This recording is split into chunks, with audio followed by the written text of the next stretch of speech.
Hello, everyone, and welcome back to another episode of the Very Cold Lasagna podcast, your place for all those filthy casual takes on the world of sports.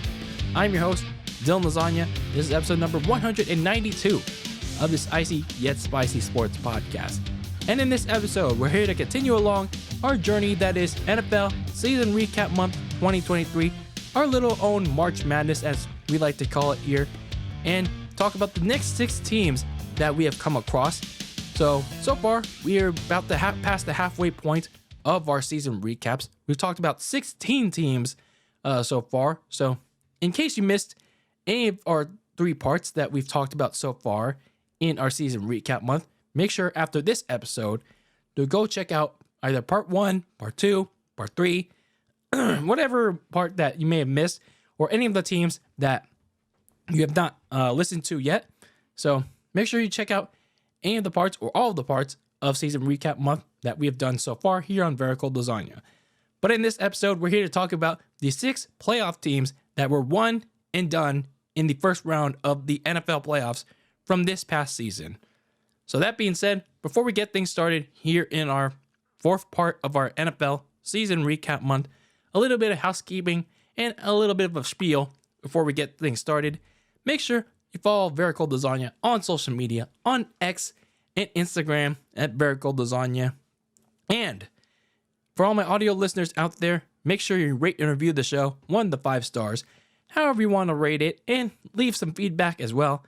And for my YouTube watchers out there, if you're watching this on YouTube, make sure you smash the like button, smash the subscribe button, leave a comment with your own takes on whatever I'm talking about on each and every episode. In this case, it's our season recaps part 4, 6 playoff teams that were one and done in this past season. And share this with your friends, share this with a stranger, share this with your coworkers, share this with your colleagues in school, share this with whoever you want to share this with, whether it's the good, the bad, the ugly, in regards to Very Cold Lasagna. So that being said, before we talk about our main topic, which is our 2023 NFL season team recaps, part number 4. A couple of quick things before we get started. So I just want to quickly share some feedback that we've gotten, some comments that we've gotten from our some team recaps that I have put out there.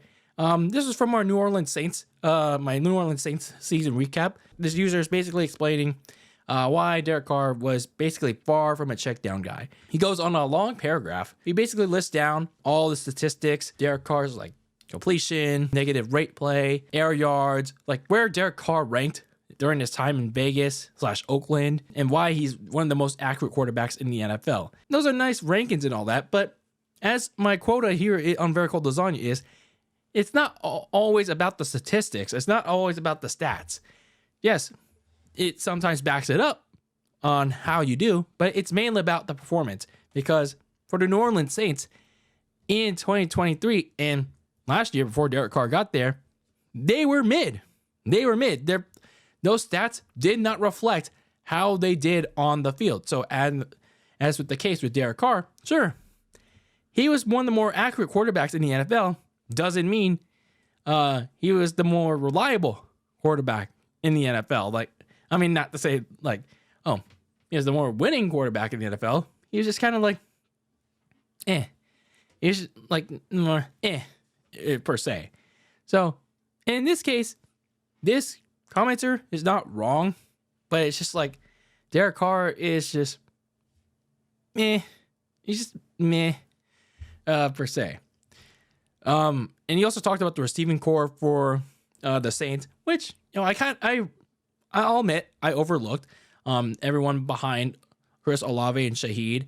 And sometimes I do forget that Taysom Hill also is technically a tight end, for example. But because they mainly use him this year, sure, he's listed as a tight end, but they went back to using him as a gadget player. So they also mentioned that Gary Kubiak was the offensive coordinator. So who knows? Maybe the Saints will do good next year. Maybe they won't. But interesting comment there, although pretty lengthy. And then one more thing, unrelated to the NFL. it seems like, I didn't watch Monday Night Raw. This is related to wrestling, by the way, for all my wrestling fans out there. It seems like on Monday Night Raw, because, I didn't watch it this week, nor did I have any reason to. I looked at Twitter and check on some of the highlights, see what was going on. And it seems like, all those people that were saying, oh, Liv Morgan doesn't deserve to be in this WrestleMania match against Rhea Ripley. Liv Morgan doesn't deserve to have a big WrestleMania moment, a big WrestleMania match, and all that. Well, it seems to be like, the people that wanted that match, that certain match, with Miss Morgan and Miss Ripley, it's starting to sound like we were starting to be proven right, because there's a lot of vocal section of fans out there. Saying, oh, we're starting to get a little disappointed with how the build with Rhea Ripley versus Becky Lynch is going, because all they did at the end of the Monday Night Raw was, have another staring contest with one another. Who's gonna blink? Gee, it looks like we were right all along. And now they only have 2 weeks to actually try to build a story or try to make up a story. Gee. Maybe it's like they should have ran with the match that, actually had a story, had 2 years worth of material. And I get it. They're trying to drag this shit out between Liv and Rhea to what? The consolation rise, the Pro Bowl that is in Cleveland, the skid mark land, that skid mark stadium in SummerSlam. Or hell, next year's WrestleMania? Are you serious? Hell, fucking no. But this just goes to show that Triple H and his creative team, they're uncreative. They don't know how to book long-term stories. They are actual short. They're no different than Tony Khan. They just book for the short term. I tried to warn y'all. I tried to warn y'all about how this was going to go between Rhea and Becky. It's just a match based on name value. A match between 2 of the biggest stars, at least 2 women's stars in WWE. And that's it. That's it. If you want to talk about actual dream matches, look at Undertaker versus Shawn Michaels. Look at The Rock versus John Cena. That was an actual dream match with actual build behind it. Not this one. And you can call me the S word all you want, but this is an example of poor booking. And let's be real. Does anyone really care? Does anyone really care about this match? Because not only of how bad this build has been, but it's just is it really that much of substance between these two outside of the wrestling bubble? Tell me that. So anyway, I don't want to go in a whole wrestling tangent because, we still have 6 more teams to talk about. More important matters within the NFL and, the entire sports ordeal. And that is our 6 more teams in our NFL season recap month 2023. And these 6 teams made it to the dance. They were hoping to make a major playoff run, but unfortunately, they just hit a snag. They were, unfortunately, one and done, as the Usos like to say, in the NFL playoffs. So now let's get into part 4 and talk about why these teams were one and done. Let's get into part 4 of our 2023 NFL season recap month. Let's begin part 4 of our 2023 NFL season recaps by going down to SoCal, to Inglewood specifically, where it's no good. No, I'm just kidding. But let's now take a look at the Los Angeles Rams. The LA Rams were coming off a very disappointing and injury-filled Super Bowl title defense in 2022, and they were facing a lot of questions about not just their present, but their future as well, heading into this past season, which was 2023. In the offseason last year, there were contemplations about whether defensive tackle Aaron Donald, their star all-pro tackle, and whether head coach Sean McVay were going to go into retirement. Well, mainly specifically Aaron Donald. Head coach Sean McVay was contemplating whether he was going to go into TV, going to be an analyst for for Fox or for ESPN. Meanwhile, the Rams were considering trading Matthew Stafford All that was happening. But fortunately for the Rams, none of that happened, though. None of those rumors came to light.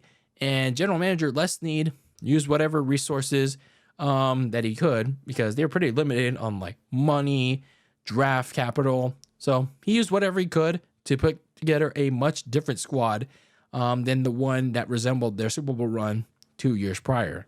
So you were getting a much different Rams team that was kind of balanced, per se, with like some very few pieces from the Super Bowl run and a lot of young players. And what resulted was a kind of mixed bag to start out the season. They started off strong, though, with a blowout win in Seattle. But then from there, they really struggled with inconsistency. And they suffered a lot of injuries, mainly on offense.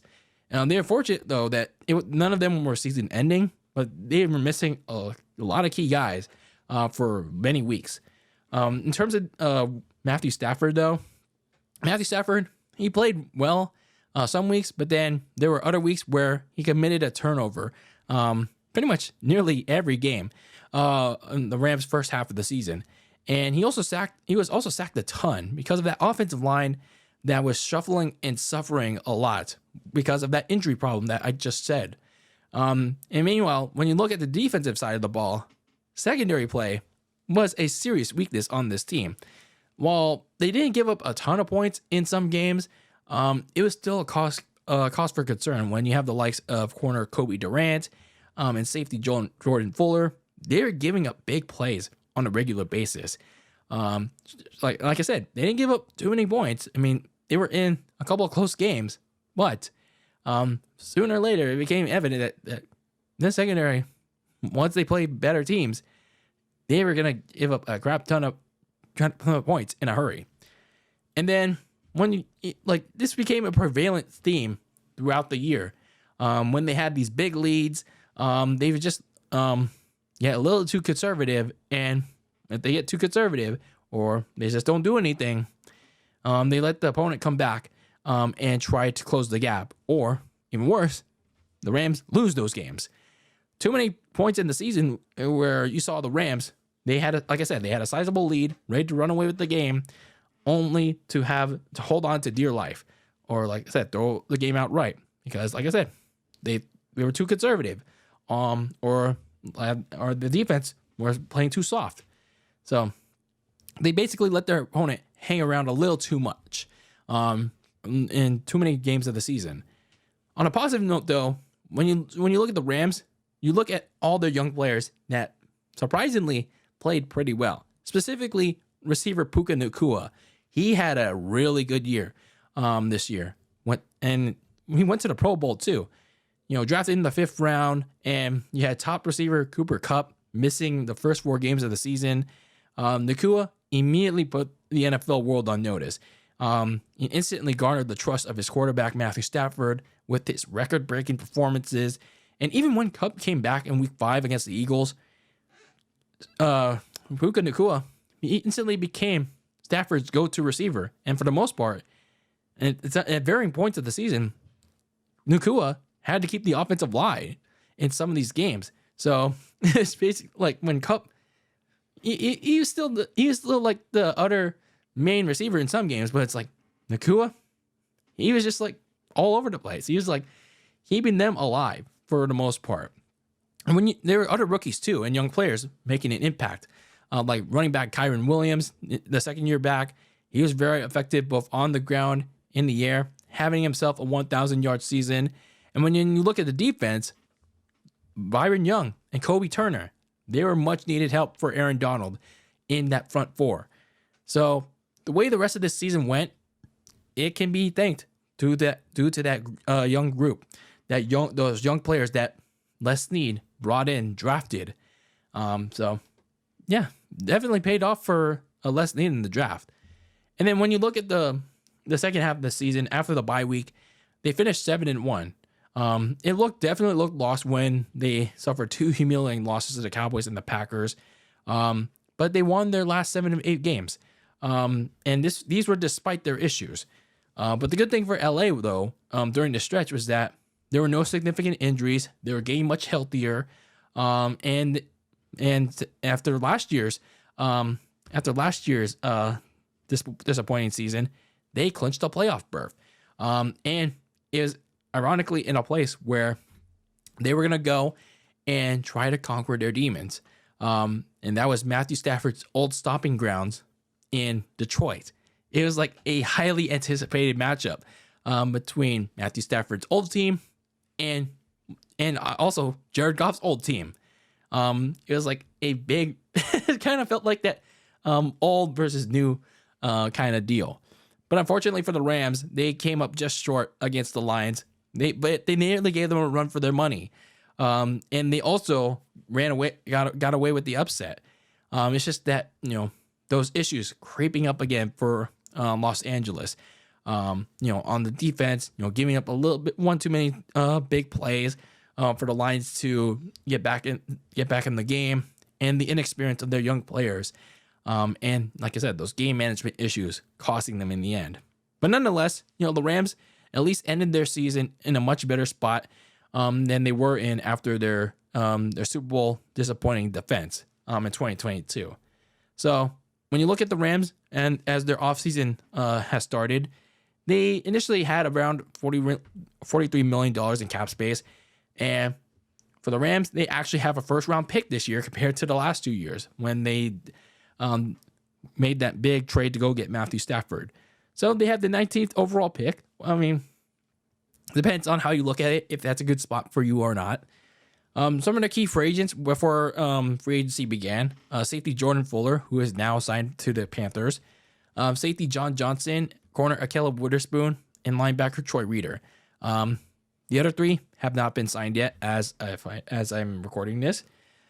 Some of the moves that they already made, these were mainly focused on the offensive line, which was a big need that they needed to address in this offseason, and they did. They re-signed guard Kevin Dotson to a big deal, but they also snagged Lions guard Jonah Jackson, so the interior offensive line has been addressed, which was an issue for Matthew Stafford this season, and also got him hurt too. They also focused on the defense by signing corner Darius Williams from the Jaguars and commander safety Camden Curl. And this was an interesting one. They signed Raiders quarterback Jimmy Garoppolo just a day after he got released by the Raiders. Huh? That's very interesting. So it's like Jimmy G is going to tell all the secrets to Sean McVay about Kyle Shanahan and how that Niners offense runs now. Very interesting move by the Rams. Interesting. And then perhaps the biggest move of all for the Rams this offseason was Aaron Donald announcing his retirement a week or two ago. So Aaron Donald had a pretty big career. Made the Pro Bowl every single season that he was in, and was a key driving force in the Super Bowl 2 years ago. And honestly, he should have. He had a very big case to win the MVP in that Super Bowl. But I mean, Cooper Kupp was also very deserving of it. I feel like they should have just, objectively speaking, they should have just shared it. They really just should have just shared it. So looking at the remaining needs that they need to address in the offseason, they need to continue to retool their defense. They've already addressed the secondary with the signings of Cameron Curl replacing Jordan Fuller. But now the real priority now becomes on how do you address the retirement of Aaron Donald. So you got to figure out who's going to be that successor to him to pair with Kobe Turner on the defensive line, on the interior. Then let's need to figure out, how do you address the edge rusher position? Because that spot has been lacking since Von Miller went to the Buffalo Bills a couple of years ago. And Byron Young, he had a good season, but he could also use a running mate. And then you should also continue to address the offensive line. The lineman class is very strong and deep. So the Rams should consider investing one of their day 2 picks on an offensive lineman to keep Stafford upright. And then actually consider finding a true young quarterback to groom behind Matthew Stafford. Not Jimmy Garoppolo. He ain't a young quarterback. But what happened to Stetson Bennett is my question. I read all these things that Stetson Bennett stepped away from the team for personal reasons. I hope he's doing okay. But I wonder if he's going to be back on the team or not. But either way, if that's a bet, it's not going to be around this fall. Perhaps McVay should look into another quarterback to groom for the future. So the Rams bounced back strong after a disappointing 2022. And while it ended one and done for them, they do come out of it with some core pieces on both sides of the ball. But now they got to continue adding quality pieces around them.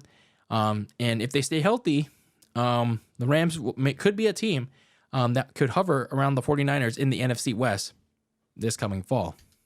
So now we go from the bright lights of Los Angeles to the steel city of the Black and Gold Brigade to talk about the Pittsburgh Steelers. The Steelers were entering an important 2023 as they were hoping the quarterback that they drafted in 2022, Kenny Pickett, would take the next step in his year 2 after a decent half year as a rookie. When I say half year, well, because we had Mitch Trubisky as the MVP starting. MVP. Nickelodeon valuable player. But then he got replaced by the Pickett line, Kenny Pickett. So anyway, last offseason, they mainly used the draft to get Pickett some needed help. But even then, it was going to be on Pickett himself as to whether or not he could develop into the next quarterback the Steelers have needed since Big Ben Roethlisberger. So it was going to be on a big season for Kenny Pickett to prove if he could be the guy the Steelers are looking for. So when you look at the positives for the Pittsburgh Steelers this season, obviously you look at TJ Watt. You get another all-pro season from him. When you look at Watt, he had another career year, setting a new franchise sack record of 81.5 sacks and leading the league once again for the second time in 3 years with 19 sacks. He's TJ Watt, man. Dominating the trenches as always with several multi-sacks games. He's like a presence around the field, whether it's getting to the quarterback or stopping the run. He's a force, man. He is a force. And he played every single game this season for the Steelers for the first time since 2019, with the exception of their one playoff game because he went down with the MCL sprain early in the season finale in Baltimore. And when he did miss that game in Buffalo, you could really tell the defense really missed him in that wild card game.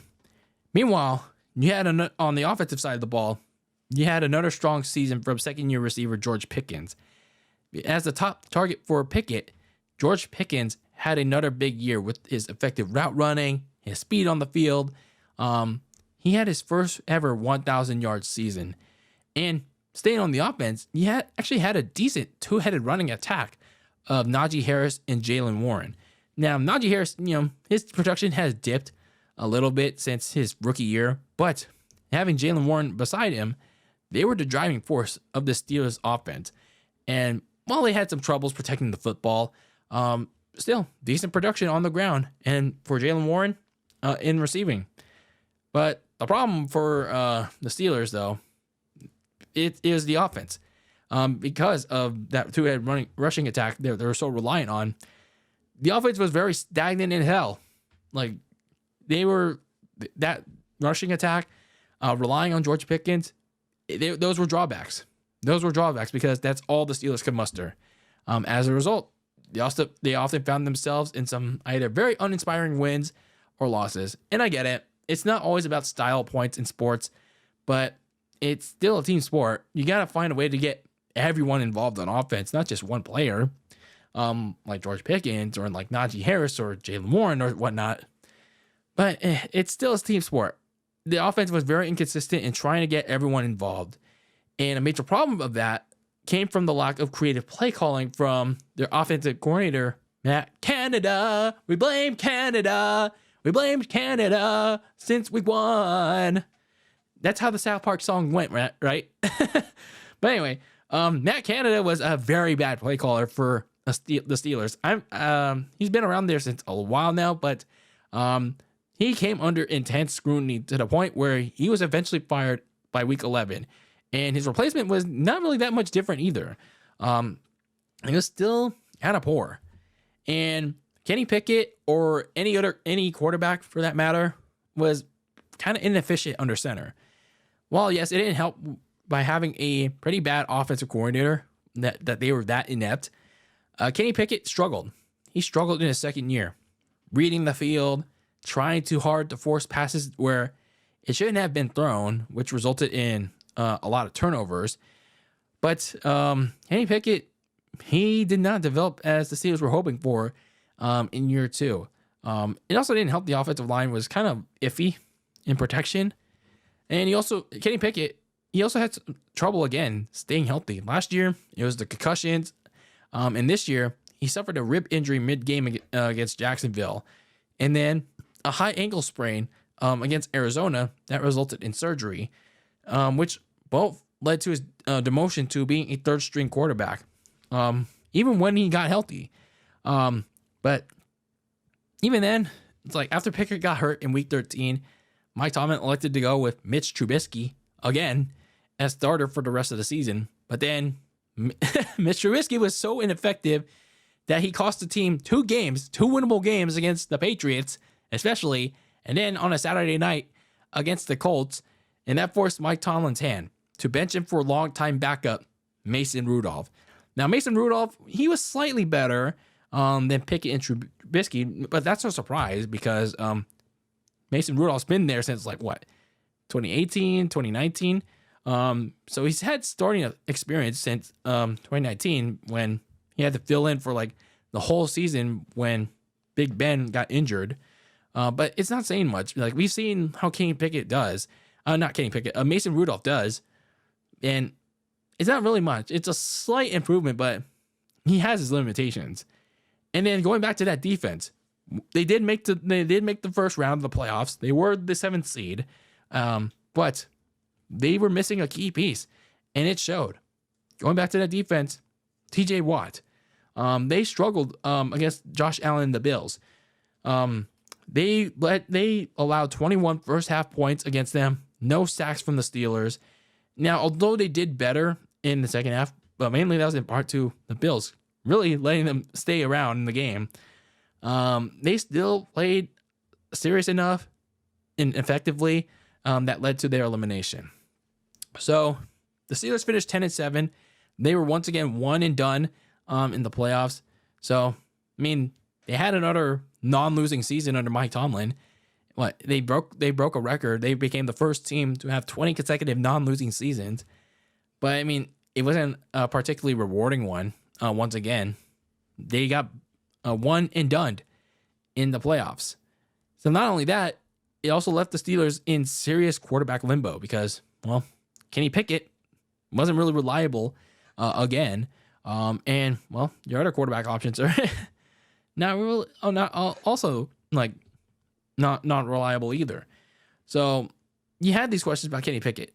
Can you really rely on him to not just stay healthy, but play decently in your team? So when you look at this offseason going for the Steelers, heading in, you had to figure that out. You had around $9 million to spend, so not a whole lot if you're the Pittsburgh Steelers. You had to do something to create some cap space, even more cap space for them. And you're picking 20th overall, so even if you want to pick another quarterback, not going to happen if you're Pittsburgh. So looking at some of your key free agents before free agency started, Mason Rudolph, the backup quarterback that got you into the playoffs, kinda. Unfortunately for them, he signed on with the Titans. So he's on a new team for the first time in a while. And then corner Levi Wallace. So fortunately for the Steelers, they didn't have too many pressing needs, too many pressing in-house free agents in the free agency period. So looking at some of the moves that they already made, oh boy, probably the most interesting one so far of not just their free agency, but all of free agency, was signing for recently released Broncos quarterback Russell Wilson to a 1-year deal. So yeah, they decided to get Russell Wilson, who just got released from the Broncos. The Broncos still owe $39 million, and then the Steelers signed him on Wilson on for just $1 million. Yeah, no joke. Let's see how that pans out. But I imagine it won't go so well. And then you have, because of this, Kenny Pickett was so upset. He he didn't take it so well. So the Steelers decided to ship him off to the other side of Pennsylvania in Philadelphia. They traded him away to the Philadelphia Eagles for a 4th-round pick. And then they weren't done yet at quarterback because they decided to, you know what? We're going to double up on the quarterback position because we're going to trade for Justin Fields. And they didn't even have to give up much in return. All they had to give away was a conditional 6th-round pick that turns into a 4th-round pick based on the playing time that Justin Fields get. So they fleeced the Bears. They fleeced Ryan Poles. Oh, King Poles at the Mario Soul. Oh, come fleece me. So they get Justin Fields from the Bears, and at least it makes it interesting. You get a quarterback competition this offseason, but man, they fleeced 2 teams. They fleeced 2 teams out of the quarterback. You get money and a draft pick. Like, holy hell. That's Chicago Broncos football, baby. Oh, that's the Steeler way. So anyway, looking at some of the other moves that they made, they traded for Panthers corner Dante Jackson. So that kind of fills that corner need that Levi Wallace leaves behind. They also gave away they also got a 6th-round pick in return for receivers. So that they're not out of the blue quite yet. They had to give away Deontay Johnson and a 7th-round pick. So kind of the pressing need there. In terms of free agency, though, they signed Ravens linebacker Patrick Queen to a 3-year deal, and they signed safety Deshaun Elliott to a 2-year deal. So looking at some of the needs that they still have to address this offseason, they got to address both of their lines on both sides of the ball. So offensive line and defensive line, because they struggled at varying degrees on the offensive line and the defensive line. In terms of the offensive line, they have to upgrade at tackle and center because respective starters Dan Moore and Mason Cole, Cole ended up getting released. They were big weak links on that side of the line. So they got to find some upgrades there. Defensively, like I said, it was well apparent that without TJ Watt, there's no pass rush. And Cam Hayward in the interior, he's getting older, and he had a down year dealing with a groin injury that kept him out for half of the season. So they need to get them some help, like seriously. Meanwhile, you need to get another receiver if you're Pittsburgh, because the Steelers basically have no one. They just traded away Deontay Johnson to the Panthers to get Dante Jackson. So they have no receivers behind their top man in George Pickens. And you can't go into a training camp war between Russell Wilson and Justin Fields when there's nobody to throw to besides George Pickens and, I forgot, tight end Pat Freiermuth. So they need to use a good amount of their draft assets to get some receivers around the quarterback, namely like 3 receivers. So for the Steelers, yeah, you got another playoff appearance and another non-losing season for Mike Tomlin. But that's the case of the status quo. That's just basically your status quo. Be good enough, but not great to win when it matters most. In other words, mediocrity for the black and gold brigade. But this offseason is shaping up to be at least a very interesting one in quite some time since, the days of our Steelers, to quote the tree, as the impending battle between 2 outcast quarterbacks loom large in the steel city of the black and gold. So now let's take our talent to the black and gold steel city down to South Beach to talk about the Miami Dolphins. The Dolphins entered 2023 looking to rewrite how the season prior was supposed to go. In case you were wondering, it started out with a strong 3-0 start, but unfortunately, concussion issues to their starting quarterback, Tua Tagovailoa, didn't allow the team to reach its full potential in 2022 and were one and done in the playoffs by the Buffalo Bills. So in 2023, in last offseason, they didn't have a lot of money to spend, nor a lot of draft capital to spend. So all they can really do was game plan and, more importantly, hope to stay healthy for a better run this past season. So when you look at what went right for this team this past season, you have to look at the most obvious thing, and that was this red-hot Miami offense, because Miami flashed it early last year in 2022, and they amped it up to a 10th degree this past season in 2023. they became a scoring juggernaut that would put up a lot of yards and a lot of points in a flurry. You look at the passing offense with Tua Tagovailoa, Tyreek Hill, and Jalen Waddle. Tua would have his best season yet, managing to play a full season and throwing to a full complement of weapons that I just mentioned. And you just look at the running game of Devontae Achane and veteran Raheem Mostert, and as well as Jeff Wilson. They formed a strong 1, 2, 3 backfield to balance out the offense. And speaking of Tyreek Hill, he was the MVP of this offense. He made it flow. Without him, you don't get anywhere with this Miami offense. Tyreek Hill had a career year in which he nearly broke Calvin Johnson's receiving record. And yeah, this Miami team, it seemed like it was gonna make a deep playoff run. It was gonna give the Buffalo Bills a run for the money in the AFC East. Unfortunately, though, that's pretty much where it ends for the Dolphins, because that juggernaut offense never showed up against real competition. They were just basically beating up scrubs in not just the AFC, but the NFC as well. Because, yeah, that juggernaut offense, they always no-show. They're basically they're almost non-existent against the big boys like the Ravens, the Bills. Who else was there? The Ravens. Because reason as to why they, like I said, the reason why they played so well was the scrubs. When it came to facing the big boys, they were a completely different team. They couldn't run the ball. Tua made some very bad throws under pressure. He also took a lot of sacks.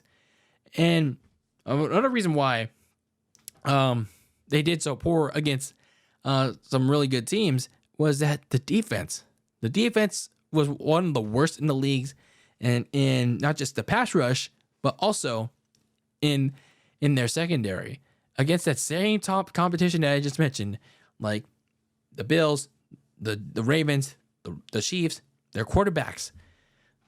They gave up a ton of yards and a lot of points to those teams. And heck, there was even one point in the season where they played a bottom feeder team in the Tennessee Titans, and they gave up a lot of points. Not a lot of points, but a lot of yards to Will Levis. Will Levis of all quarterbacks. And they actually got beat by that team.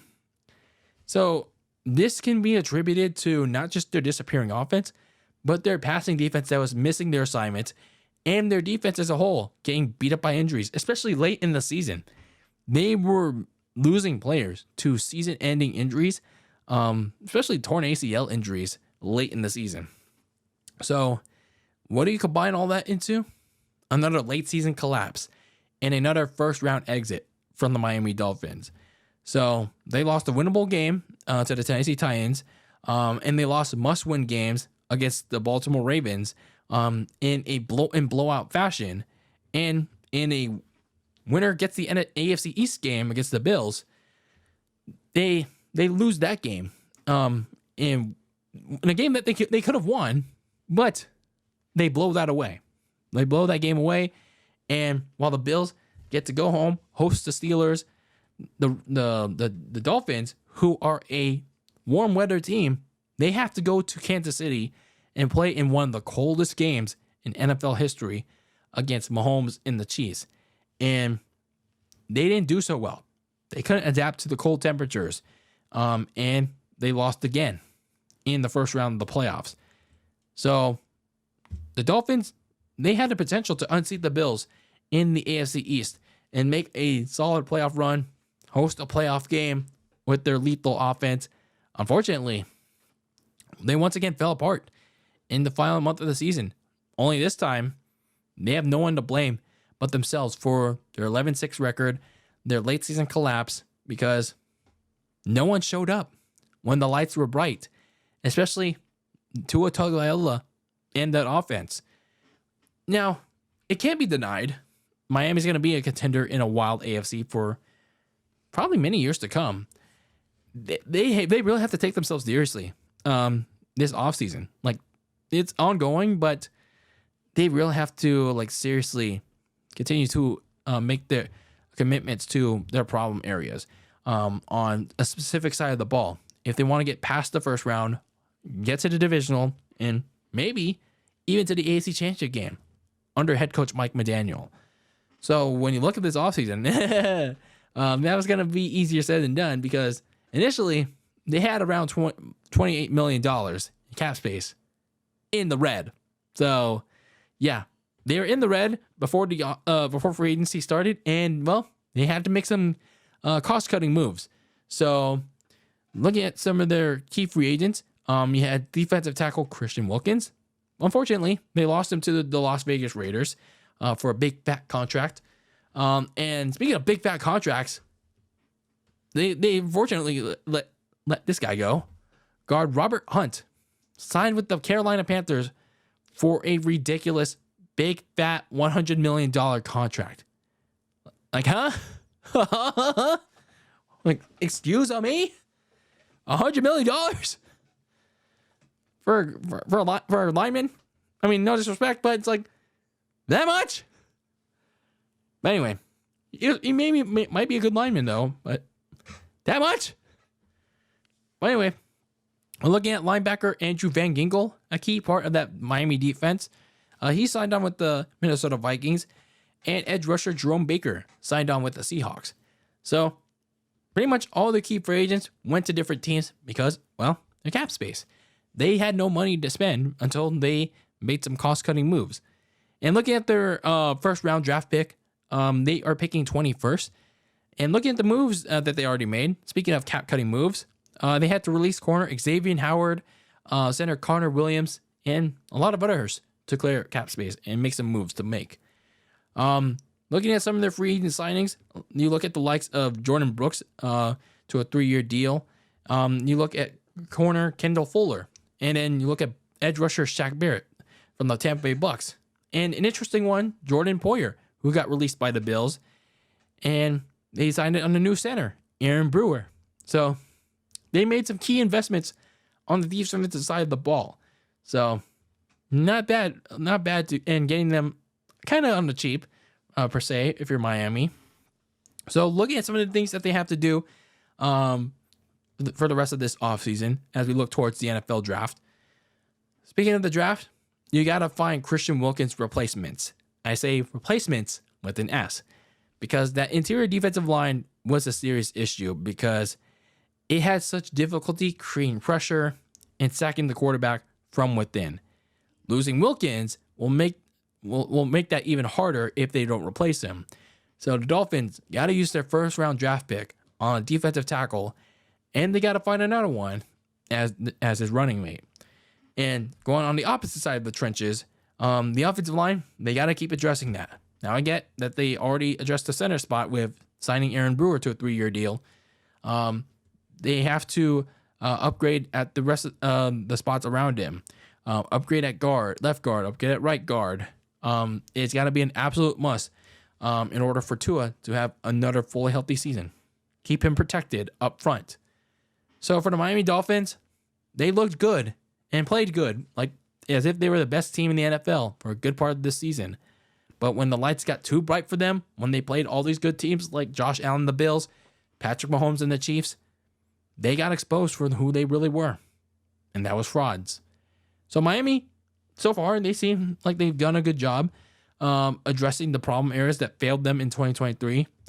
But whether those additions can execute in 5 months' time when we get to preseason and then into the regular season, that will be telling of whether the Dolphins can finally do some real damage in the AFC. Now let's take our talent from South Beach to the city of brotherly love, the host site of WrestleMania 40, to talk about a team that's not getting any love, just like this WrestleMania 40, and talk about the Philadelphia Eagles. So Jalen Hurts and the Philadelphia Eagles fell just short of winning a shootout Super Bowl 57 versus Patrick Mahomes and the Chiefs. But they had a very good shot of making it back to the dance with how weak the rest of the NFC was entering 2023. However, when you look at their offseason last year, that was going to be easier said than done.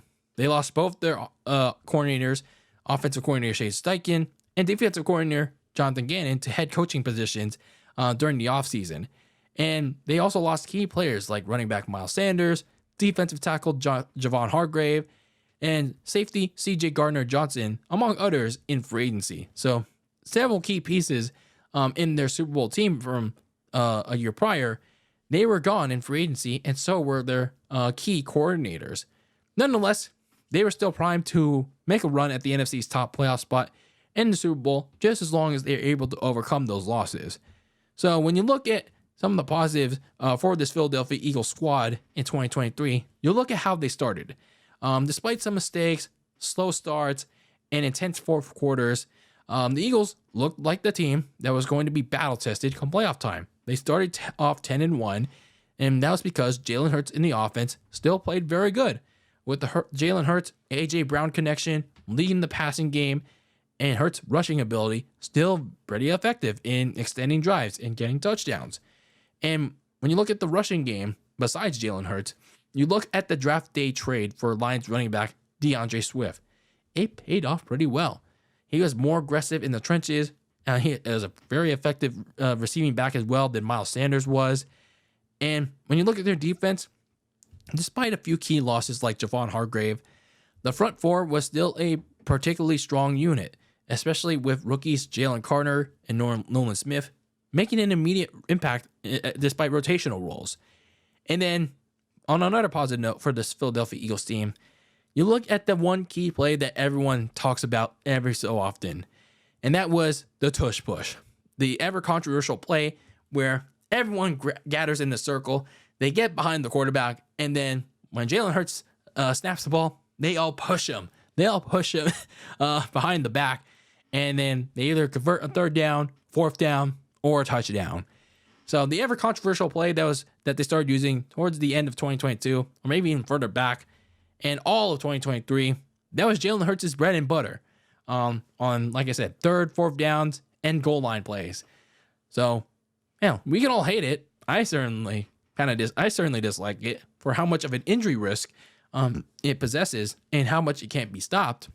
But, the fact remains is that the Eagles were very reliant on it, and for good reason. It's pretty effective.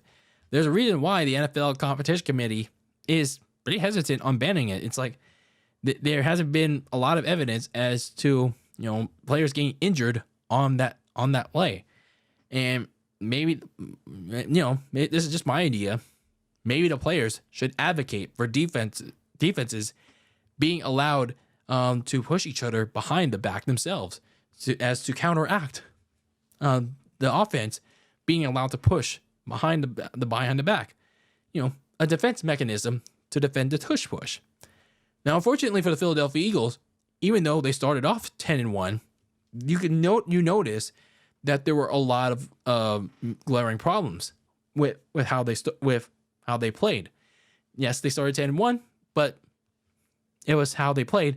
In spite of that, what I mean is that they turned the ball over more often than ever they did last year, whether it's by Hurts throwing a pick, someone throwing the ball, you name it.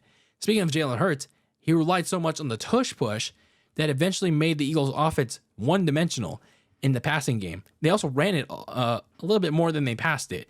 And Jalen Hurts threw the deep ball a little bit less than a little bit more than he threw like a regular midfield pass, but that's besides the point. He relied so much on his rushing ability than actually throwing the ball a lot more than he did.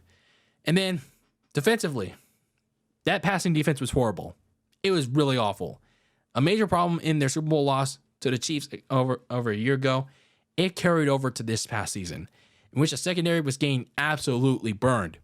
The Eagles, specifically, they rewarded James Bradbury, for example, their corner, with a new contract. He had a good year in 2022. He turned that contract into a really bad season. He was getting picked on opposite Darius Slay. And Darius Slay, he had to carry the whole that whole cornerback group with how he played. But James Bradbury, not a good year. The defense was struggling so bad by week 14. Nick Sirianni had to move his defensive coordinator, Sean Desai, up to the booth. And he gave Matt Patricia, yes, the struggling Matt Patricia, who got fired from the Detroit Lions and also was sent away from the New England Patriots because of how he fucked up Mac Jones. He he hired him as a defensive assistant, and then by week 15, he gave him the play calling duties. Yet that didn't work either. So this group was a major reason why Jalen Hurts and the Eagles had to either hold off their opposition or rally the team back to win a large majority of the games during that 10-1 start. So what did that equate to? Well, combine all that, and then you get to the big Week 13 game against the San Francisco 49ers. Philly was up 6-0. They were dominating Brock Purdy in the 49ers in the first quarter. And then you get to the rest of the game. All those problems start to creep up. The Niners start to expose those problems the Eagles were having.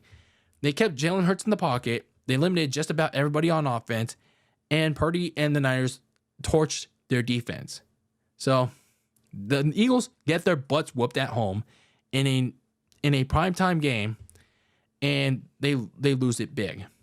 And not only that, it just gets even worse from there. I guess in Nick Bosa's words, or maybe not, this gave other teams a blueprint on how to beat the Philadelphia Eagles. And not just how to beat them, but beat them in humiliating fashion. The Cowboys whooped their ass. The Seahawks without Geno Smith. I mean, it was in a blowout, but they somehow managed to beat them in clutch time. And then the equally matched Arizona team came back, rallied back to beat them 2 weeks later. And then a beat-up Giants team, they beat them on their second try in 3 weeks. They all got their turn in embarrassing the Eagles to end the regular season. So from starting out 10-1, and then you lose your last 5 of 6. And then, yeah, you make the playoffs, but you could have had the NFC East and perhaps even the top seed in the playoffs.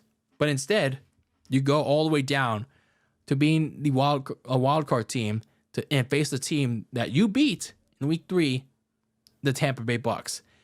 And you had to you faced Baker Mayfield and the Bucks in a rematch.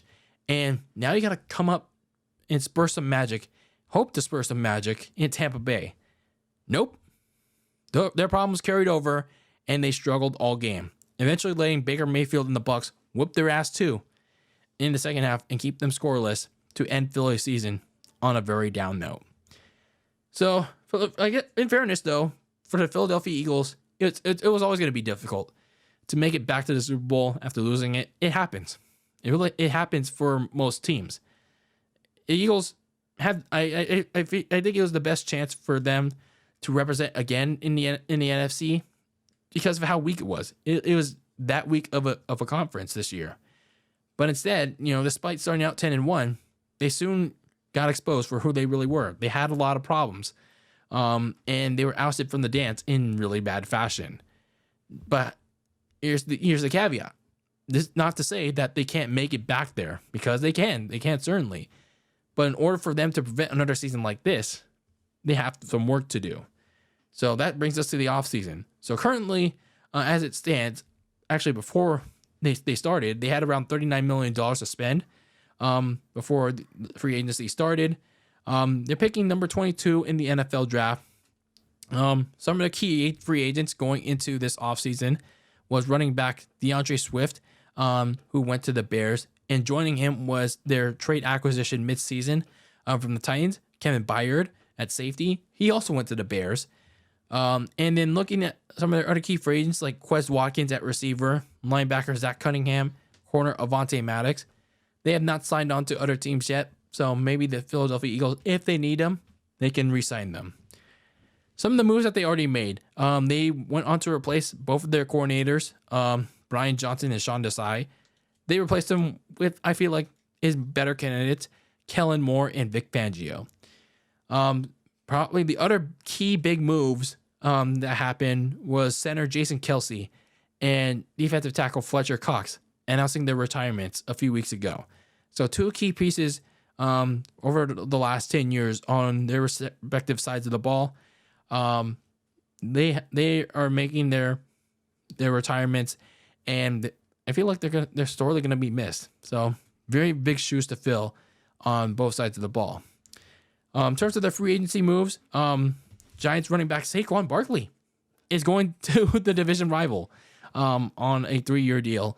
And they're getting C.J. Gardner-Johnson back, though, on defense. So that kind of gets a big need for that Eagles defense that really struggled all year last year. Looking at some of their other moves, they did sign edge rusher Bryce Huff from the New York Jets, and they traded for Steelers quarterback Kenny Pickett for a 4th-round pick. Interesting. Well, it is a backup role anyway, so. But I just find that interesting nonetheless. Maybe Kenny Pickett can try to rebuild himself up. So looking at some of the needs that they still have to address this offseason, mainly focused on some depth for Philadelphia. I mean, looking at the cornerback position first, because it bears repeating, but the Eagles were really bad in passing defense this past year, and that starts at corner.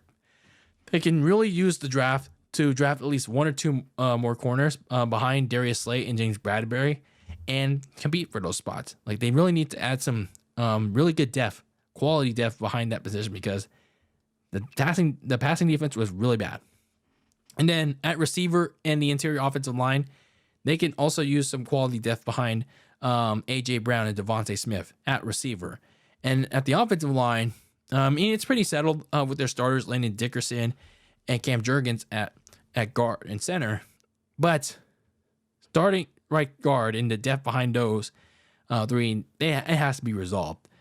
So for the Philadelphia Eagles, from the 10-1 turning into a late season collapse, and it ended up being an embarrassing wild card loss to the Bucs. And it's pretty simple. 2023 was a big letdown for the defending NFC champions. But the caveat, like I said, for the Eagles is that they're currently retooling in some of their problem areas. And, looking at the landscape of the NFC in 2024, I mean, it's improving in some areas. So if the Eagles, like one of those teams that are kind of improving right now, if they continue to do so, expect them to bounce back and maybe compete again for the division title and maybe even the conference.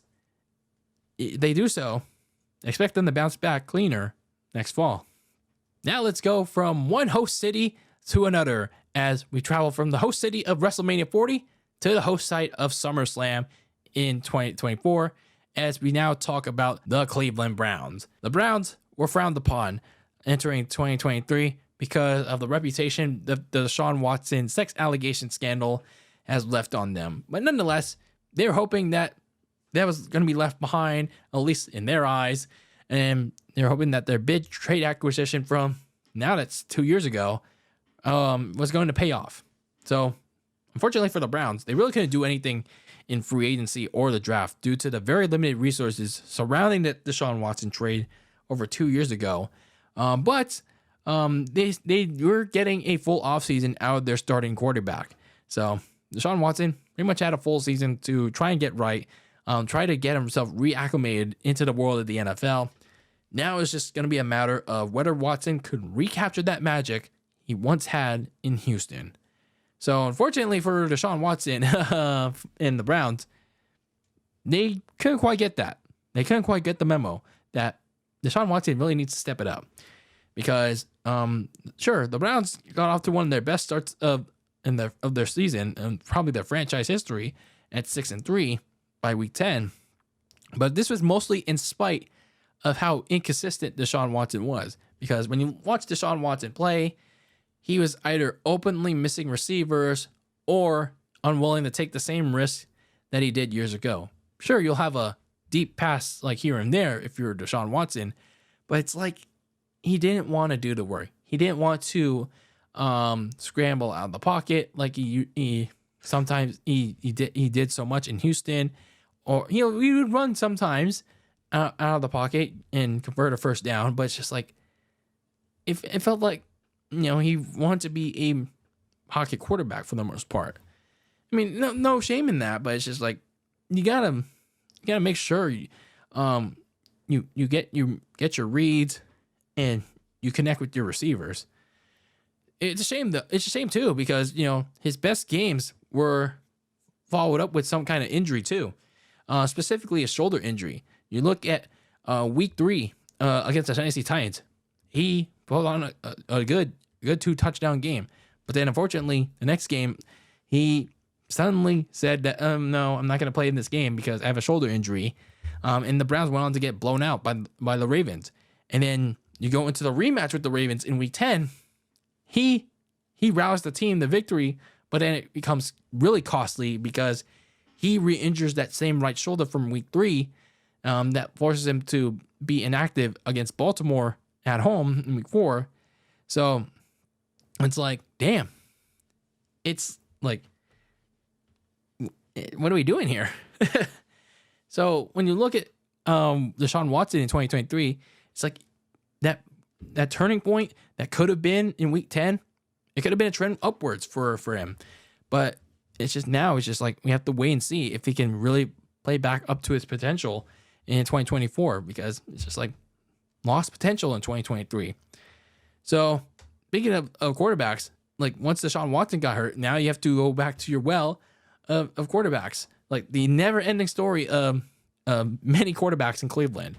So they had to first go to Dorian Thompson-Robinson to play for a couple of weeks, but then he got hurt too in Denver with a concussion. And now you have to figure out, oh shit, what do we do now? We tried our luck with PJ Walker, but it's like that didn't work either.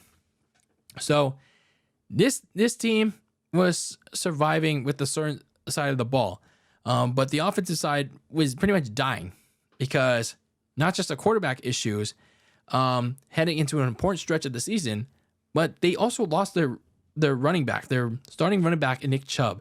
He was the engine. He was basically the engine of this offense, like for the first 2 weeks of the season, and he suffered a nasty leg injury, like a really bad leg injury that is like too gruesome that you can describe. So once Nick Chubb was gone, so was the running game, and it became a very reliant pass-heavy offense. So if you're the Browns, it's like, shit, what do you do? It's like you lost your starting quarterback in Deshaun Watson. Now you go into a game against Denver. Dorian Thompson-Robinson gets hurt too with the concussion, and you have to go PJ Walker for like the second half. It's like, damn, we're stuck here. So that brings us to Joe Flacco. The Browns have to make a call to Joe Flacco, who was sitting on his couch. They bring him to start the next game against the Los Angeles Rams in LA. And it took a little while for him to settle in.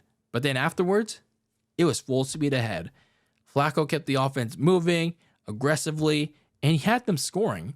The offense looked so much different. It looked so much more flowing with Flacco under center.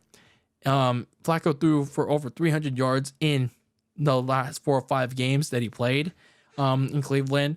And when you look at that offense, Amari Cooper, David Njoku, Elijah Moore, and many others greatly benefited with Flacco under center. Despite the obvious turnover issue that was very prevalent with Flacco, but they were moving and grooving with Flacco at quarterback, like something that Deshaun Watson or none of the backups presented.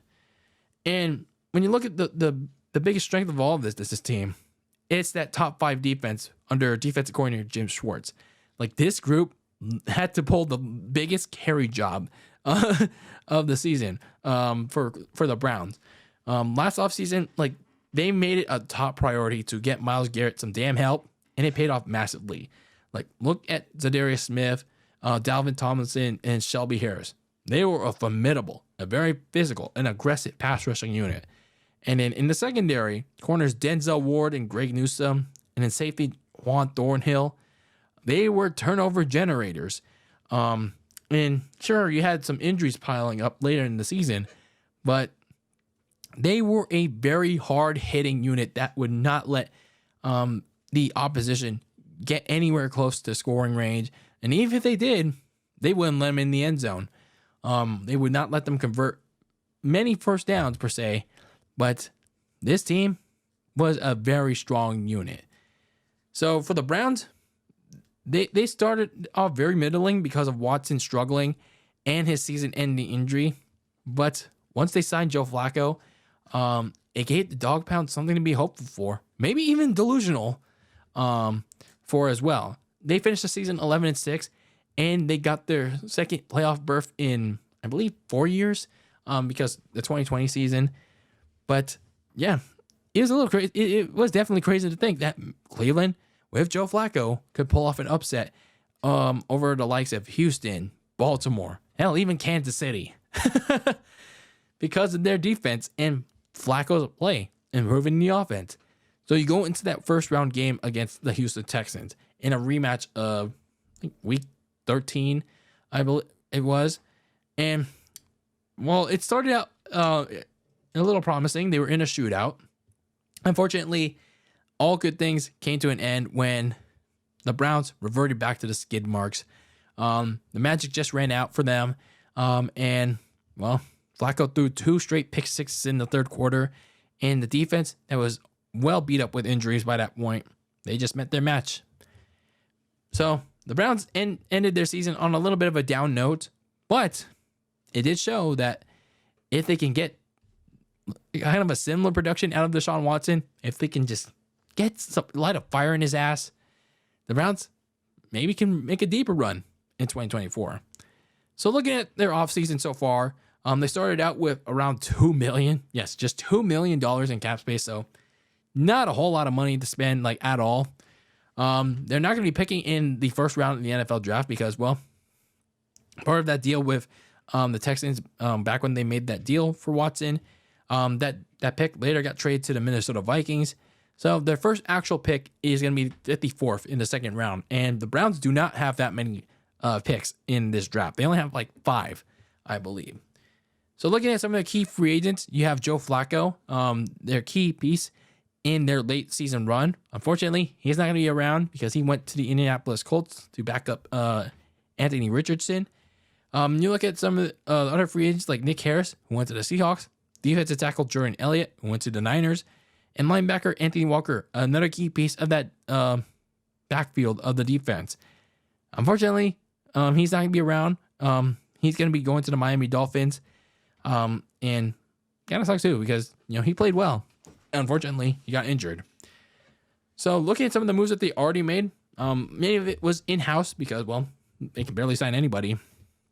So they did fire offensive coordinator Alex Van Pelt for some reason, and they've hired Ken Dorsey for the role. Like, why? Ken Dorsey really struggled in Buffalo, so I'm not sure why they signed him here. But they did make a big splash at receiver, like Broncos receiver Jerry Jeudy. They often talked about receiver for Denver in return for a 5th and 6th round pick. So another receiver alongside Amari Cooper and Elijah Moore was much needed. So adding Jerry Jeudy to the mix should help out Deshaun Watson. They did sign a backup quarterback by the name of Jameis Winston. Yeah, to go alongside Watson. They at least did resign Zadarius Smith and Shelby Harris, as well as Maurice Hurst. So that defensive front alongside Myles Garrett gonna stay together. So looking at some of the remaining needs that they need to address in the offseason, you have to draft a linebacker to replace Anthony Walker because, like I said, big key piece to the Browns' strong defense. And when he got injured in the middle of the season, he was really missed. Now that he signed on with Miami, the Browns got to use one of their few draft picks to find his replacement. And same with the defensive side, you got to add to that cornerback room because the Browns secondary, it was a very good unit late last year, all of last year actually. But if it's missing one of its key players like Denzel Ward, it could fall apart very quick. So they should use another one of their 5 draft picks on replenishing the depth at that position. So for the Browns, it was an unexpected 2023. We usually call them the skid marks here. But this past season, they didn't really earn that distinction because of how they played on both ends of the ball and at least giving something to be hopeful for next year. That's unless they do something really stupid. But now it's on Kevin Stefanski, the head coach, and his coaching staff to light a fire under Deshaun Watson's ass and do something similar going into 2024. Will they do that, though? We'll see. To cap off part 4, let's now go from the big C to the big D to talk about the Dallas Cowboys. How about them Cowboys? Yeehaw! Because for the Dallas Cowboys, following another early playoff exit to the San Francisco 49ers in 2022, so that's back-to-back early playoff exits to them, the Cowboys were hoping that 2023 was finally going to be their year. They finally make it past the divisional, finally make it past the wild card, and finally get to the elusive NFC Championship game that they haven't been to in nearly 30 years. For them, though, they had to make some moves to spice things up. And they did. They made some big trades in the form of some AFC South names in corner Stephon Gilmore from the Indianapolis Colts and receiver Brandon Cooks from the Houston Texans. And they made a few moves in the NFL draft to replenish other key areas to bolster their team. But as I mentioned in my preview for this team for 2023, would they be able to trust Dak Prescott in the biggest of games when the spotlight shined brightest on him? Because in the last 2 years in the playoffs against the 49ers, or any team for that matter, that he was just not been trustable.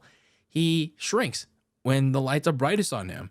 So would they be able to get the very good Dak Prescott that they need in clutch time? That remains to be seen going into another year. So when you look at the positives for this team, that is the Dallas Cowboys, you got another very good year out of Dak Prescott. He started off a little slow the first few games, but after the bye week, Prescott started really heating up. He started playing like an MVP, torching opposing defenses in the air, throwing at least 2 touchdowns most games the rest of the way. His best game, in my opinion, came against the Philadelphia Eagles in that rematch in Week 14. He really torched their butts at a point where the Eagles started to have their struggles, and he needed to prove that if we want this division, then we have to play it a lot better than we did in Philadelphia in Week 7. So Week 8, correction. So that's exactly what Dak Prescott did. Played a lot better than he did in Philadelphia and took it to the Eagles in that Week 14 rematch. So played better the rest of the way, for the most part at least. And another key reason for Dallas's success in 2023 was their defense, a major key to their success. Defensive coordinator Dan Quinn and his squad was one of the best in the league in pressuring, sacking, and forcing turnovers out of opposing quarterbacks. Now, in fairness, though, the secondary did struggle a bit after losing corner Trayvon Diggs to an ACL injury early on, but second-year player Deron Bland stepped in greatly. He was a turnover generator. He got a pick six in practically nearly every single game that he played, and set various records for interceptions. I think in that Thanksgiving game against Washington, he set the record for most interceptions by a player. Most pick sixes by a player. So that's something for his fans and himself to be proud of. And then, of course, another positive for this team was getting the NFC East once again. For the second time in 3 years, the Cowboys won the division. And this was despite a mixed December of road struggles against the Bills and the Dolphins, and they still had their home highs. The Cowboys managed to grab full control of the division thanks of them doing their part, winning these games, and overseeing the Eagles collapsing. Now, last year, when the Cowboys had a chance to win the division, they got embarrassed by the Washington Commanders in D.C. But this time around, they avenged that, and they took care of business. They sealed up the division and got the number 2 seed in the NFC. Unfortunately, though, all that goodwill went to waste, because what's that saying again? That a lot of people like to say about the Dallas Cowboys. Oh yeah, what can go wrong will go wrong. That reared its ugly head again for the Cowboys in the playoffs, because Jordan Love and the Green Bay Packers laid an ass whooping from the very start in that wild card game on Dallas. In Dallas, it was the wild card game massacre by the Green Bay Packers in Arlington, because when halftime reached in that game, it was 27-7 by that point. And it only got worse for the Dallas Cowboys in the second half. By the time we got to early in the fourth quarter, 48-16. Big yikes. And when you get to the early part of the fourth, like later on after that, they were already pulling their starters for Green Bay was. And it took a couple of scores to get them back in, but still, this was embarrassing. This was probably the worst loss the Cowboys took in any point of their history. You had various cameras catching how embarrassed Jerry Jones was watching that game in his own stadium. And it's just basically that the Cowboys did that was successful all season. It was neutralized in one game. It's just basically a summary of why they failed so much. They fail so much in the playoffs. And I guess you can also see, like, you know, I don't know. I guess you could say that it was coming. You foresaw this coming because all those the regular season losses that they had, the 5 losses that they had, it was warning signs. If you caught their losses, they were warning signs of what was to come in their wild card loss to the Packers, because there's signs. There are signs of this. Dak Prescott turning the ball over more, being very careless. Now notice all these losses were on the road. And like I said, Prescott turned the ball over, struggling to get his passes in. And then the defense was a much different defense that played on the road than they were at home. They were not the unstoppable defense that they were at AT&T Stadium. So the Packers exploited that in a place where Dallas had been dominant all season. Home. Like, the Cowboys were playing like they were the team on the road. So that's alarming. So sure, Dallas may have had another successful regular season, but it was the same result for the third straight year with the worst outcome of them all. The wild card massacre by the Green Bay Packers. Now, and you know, once the season ended, I was like, I'm very surprised that Jerry Jones didn't fire Mark McCarthy after that shit show. It took him like a while too to come to that decision. It's like, no, I'm going to keep Mike McCarthy. I'm basically going to make the same mistake that Dean Spanos made with Brandon Staley. I'm going to keep them on for one season, and then when they screw up again next season, I'm going to fire them. Like, you lost 48 to 20 something. Like, you don't think you should fire them after that embarrassment?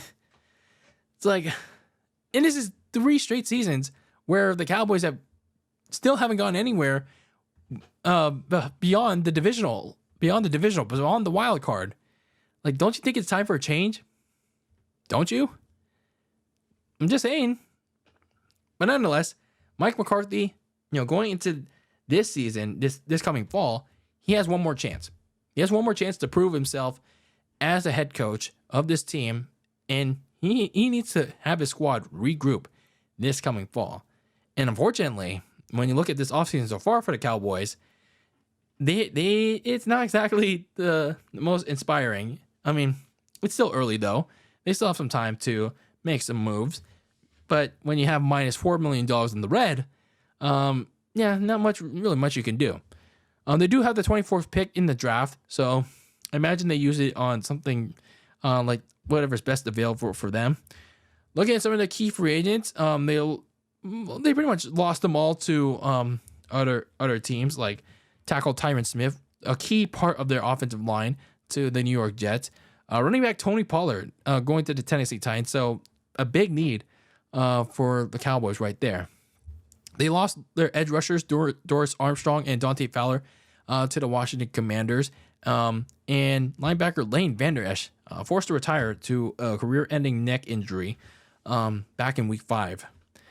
So, looking at some of the moves that they already made, they had to replace Dan Quinn for Mike Zimmer, former Vikings head coach, as defensive coordinator. Remember, Dan Quinn went to go on to become the head coach of the Washington Commanders back in January. And then they didn't make too many moves because, like I said, no money. So they re-signed Rico Dahl, the kind of breakout-ish backup running back, to a 1-year deal. And they signed Chargers linebacker Eric Kendricks to a 1-year deal. So still plenty to address for the Cowboys this offseason, such as drafting another linebacker to either pair or add behind Eric Kendricks. So the middle of the field for the Dallas Cowboys was a serious issue for them, and it became larger when they lost Van Der Esch in Week 5. So they need to use either their first or second pick in the draft on a linebacker, because relying on Eric Kendricks is not going to be enough. Meanwhile, on the offensive side of the ball, Dallas's biggest strength, which is the offensive line, it could become a weakness for the first time in quite some time if it doesn't address the loss of Tyron Smith properly. Because when you look at the offensive line going to 2024, there's still some things that they need to settle. Because Tyler Smith is going to move to left tackle, or at least I was aware of it. Guard Zach Martin, he has his spot held down already, but you got to figure out the other 3 spots. What are you going to do there? Who are you going to sign? Who are you going to draft? So you got to retool that offensive line some. So for the Dallas Cowboys, obviously it was the same as the last 2 years. Another good year of regular season success, yet is the same disappointing finish. So it's basically has been a 3-year-long rerun for Dallas since 2021. Good regular season, bad end with a one or done or a 2 and done playoff appearance. So they still haven't made the NFC Championship game in nearly 30 years. So for terms of this season, Dak Prescott looked good for much of the season until you realize that when you put the bright lights on him, you can't trust him, just as I imagined. So until Jerry Jones can actually make improvements for the Dallas Cowboys, then that can help them reach the NFC Championship game finally, let alone a Super Bowl, then they're just going to always be that team living their status quo of always starting strong, but finishing flat when it matters most. And until they realize that, they're not going anywhere in 2024 and maybe even beyond. That is a wrap on part 4 of our 2023 NFL season recaps. So the teams that we talked about today are the 6 playoff teams that were one and done in 3, 2. So that is a wrap on part 4 of our 2023 NFL season recaps. So we talked about the 6 teams that were one and done in the 2023 NFL playoffs. So we talked about the LA Rams, the Cleveland Browns, the Pittsburgh Steelers, the Miami Dolphins, the Philadelphia Eagles, and lastly, the Dallas Cowboys. So let me know your thoughts on all 6 of these teams that we talked about in this episode 192, in the comments on YouTube, or send me a message on Twitter and Instagram, whichever one, at Very Cold Lasagna. So we're down to the end. Yes, that's right. Usually we do 6 of these, but now this year's different. We're down to the final 7. That's right, ladies and gentlemen. The next episode is the end. The end is near. The end of our journey. The end of 2023 NFL season recap month. We are going balls to the walls with the end of our March Madness. The 7 final teams in our NFL season recap month, and all but one bow down to the King of Kings of the NFL. So we'll talk about the final remaining teams in our NFL season recap month in the next episode of Very Cold Lasagna. But until then, thank you for tuning in to this episode of Very Cold Lasagna, episode 192 of this icy yet spicy sports podcast. If you missed any of the parts of our NFL season recap month, part 1, 2, and 3, make sure you check this out after this episode. So make sure you catch up on that. And then, of course, stay tuned to our final part of our NFL season recap month, where we talk about the final 7 teams in our season recaps. But until then, keep that lasagna very cold in the fridge with your takes on the world of sports. And until the next one, peace out.